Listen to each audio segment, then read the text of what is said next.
मीरा रोडमध्ये एका परप्रांतीय रिक्षा चालकानं 15 लाखाचं सोनं जे ग्राहकांनी विसरलं होतं त्याला परत केलेलं आहे आणि त्याचा सत्कार परिवहन मंत्री प्रताप सरनाईक यांनी केलेला आहे। तुम्ही या ठिकाणी पाहू शकता की प्रताप सरनाईक यांनी त्यांना मराठी वाचनाचं पुस्तक देखील भेट दिलेलं आहे। आताच थोड्या वेळापूर्वी हा परप्रांतीय रिक्षा चालक मराठी देखील बोललेला आहे। या संदर्भात आपण परिवहन मंत्री त्यांच्याशी बोलणार आहोत।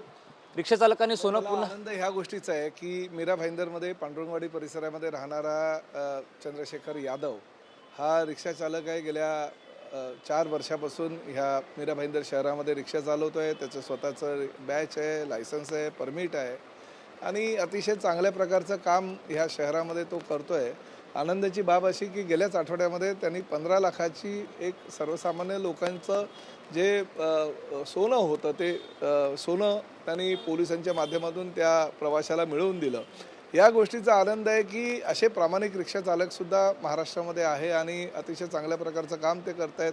मीरा भाईंदर शहराचा आमदार म्हणून किंवा ह्या शहराचा लोकप्रतिनिधी म्हणून आणि राज्याचा मंत्री म्हणून त्याचं अभिनंदन आणि त्याला शुभेच्छा देण्याचं माझं काम होतं। त्यानुसार मी त्याला आज शुभेच्छा दिलेल्या आहे आणि त्याचबरोबर त्याला मराठीचं पुस्तकसुद्धा मी दिलं।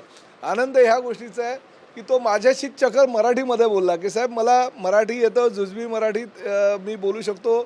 मला पुस्तक जे तुम्ही दिलेलं आहे त्या पुस्तकाच्या माध्यमातून अरे हे इकडेच पुस्तक आहे बघा, त्या एवढं मोठं पुस्तक आहे म्हणून माझ्याकडे मोबाईल म्हणजे पुस्तक आहे आणि त्या मोबाईलमधल्या पुस्तकाच्या माध्यमातून मी मराठी शिकत असतो। म्हणजे आनंद ह्या गोष्टीचा आहे की 1 मे ते 15 ऑगस्टपर्यंत जी आम्ही मोहीम रिक्षा आणि टॅक्सी चालकांसाठी राबवलेली आहे आणि कोकण मराठी साहित्य परिषद तसेच मुंबई मराठी साहित्य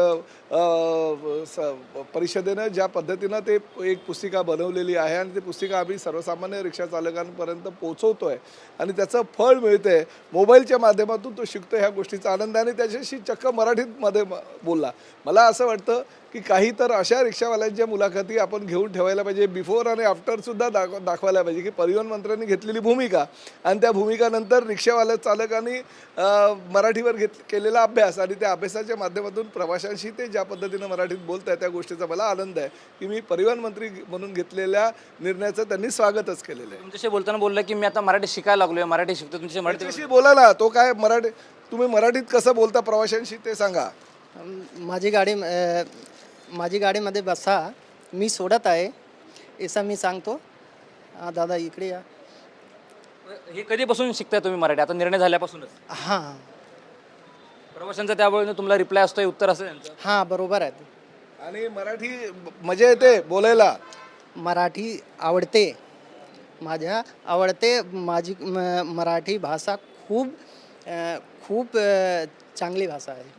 म्हणजे ह्या गोष्टीचा आनंद आहे। सध्या तो जे जुजबी मराठी आहे प्रवाशांशी बोलायचं आहे ते बोलतोय, पण भविष्यामध्ये याला जर सांगितलं मराठीमध्ये PhD कर तर तेही करायला तो तयार होईल। त्यामुळे त्याचं खूप खूप अभिनंदन। अशाच म्हणजे रिक्षा चालकांनी ह्या गोष्टीचा ध्यास घ्यावा की किती सुंदर आणि चांगली मराठी आहे आणि ती मराठी आजपर्यंत आपण का शिकलो नाही यांचं त्यांना दुःख होतं आहे आणि परिवहन मंत्री म्हणून मी त्यांना आज त्यांचा सत्कारही केला आणि ते मराठीचं पुस्तकही त्यांना दिलं। त्यामुळे त्या गोष्टीचा आनंद आहे।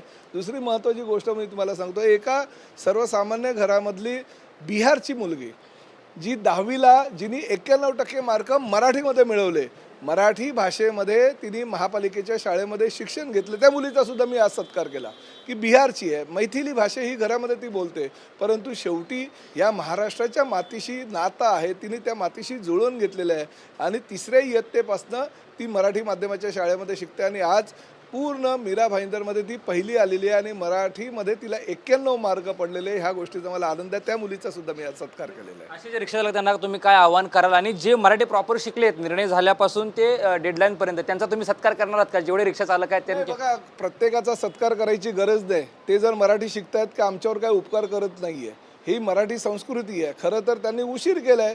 परिवहन मंत्री म्हणून 1989 साली जो निर्णय झाला होता त्या निर्णयाची अंमलबजावणी मी करतोय। मला त्या गोष्टीचा आनंद द्विगुणित करायची काही गरज नाही। मला त्यांनी उलट दुःख व्यक्त केलं पाहिजे, अरे एवढी वर्षे महाराष्ट्रामध्ये आम्ही कमवतोय, खातोय, आमच्या घरीसुद्धा ह्या इकडनं राज्यातून कमवून आम्ही जर पाठवतोय आणि ह्याच महाराष्ट्राच्या संस्कृतीशी आमची जर नाळ जुळत नसेल, आम्हाला जर मराठी एवढ्या वर्षात शिकता आलं नाही तर हे दुर्दैव आहे। त्यांनी दुःख व्यक्त करायला पाहिजे। मी आनंद कशाला व्यक्त करू? हे माझं कर्तव्य होतं परिवहन मंत्री म्हणून, मी त्याची पूर्तता करतोय। जे या निर्णयाला विरोध करत होते त्यांना हे दिलेलं तडफदार उत्तर आहे?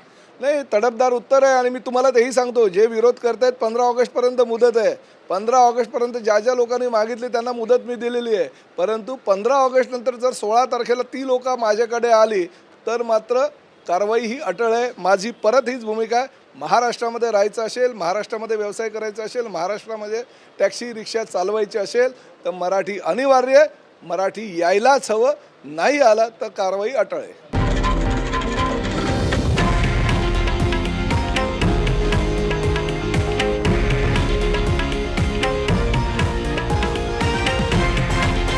हे आहे देशातील नंबर 1 न्यूज नेटवर्क आणि आपण पाहत आहात TV9 मराठी, एकमेव.